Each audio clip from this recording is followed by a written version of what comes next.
চট্টগ্রামের মিরসরাই সদর ইউনিয়ন বিএনপির উদ্যোগে চট্টগ্রাম উত্তর জেলা বিএনপির সিনিয়র যুগ্ম আহ্বায়ক নুরুল আমিনের নেতৃত্বে বিএনপির ভারপ্রাপ্ত চেয়ারম্যান তারেক রহমানের কর্তৃক রাষ্ট্র কাঠামো মেরামতের ৩১ দফার বাস্তবায়নের লক্ষ্যে জনগণের কাছে লিফলেট বিতরণ করা হয়েছে।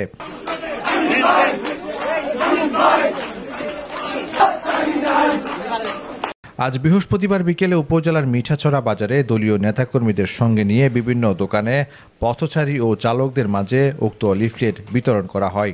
এ সময় বিএনপি নেতারা বলেন, রাষ্ট্র কাঠামো মেরামতের জন্য তারেক রহমানের ৩১ দফা সবার কাছে পৌঁছে দিতে আমরা কেন্দ্রীয় কর্মসূচির অংশ হিসাবে এই উদ্যোগ নিয়েছি।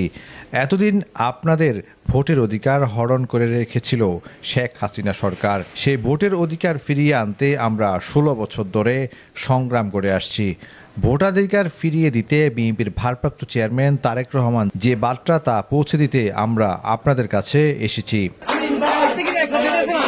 এ সময় আরও উপস্থিত ছিলেন চট্টগ্রাম উত্তর জেলা বিএনপির সিনিয়র যুগ্ম আহ্বায়ক নুরুল আমিন, উত্তর জেলা বিএনপির সদস্য আব্দুল আওয়াল চৌধুরী, মিরসরাই উপজেলা বিএনপির যুগ্ম আহ্বায়ক জসিম উদ্দিন, ৯ নং ইউনিয়ন বিএনপির সাবেক সভাপতি আনোয়ারুল হক, ৯ নং ইউনিয়ন বিএনপির আহ্বায়ক নাসির উদ্দিন সহ যুবদল ছাত্রদলের বিভিন্ন স্তরের নেতাকর্মীরা।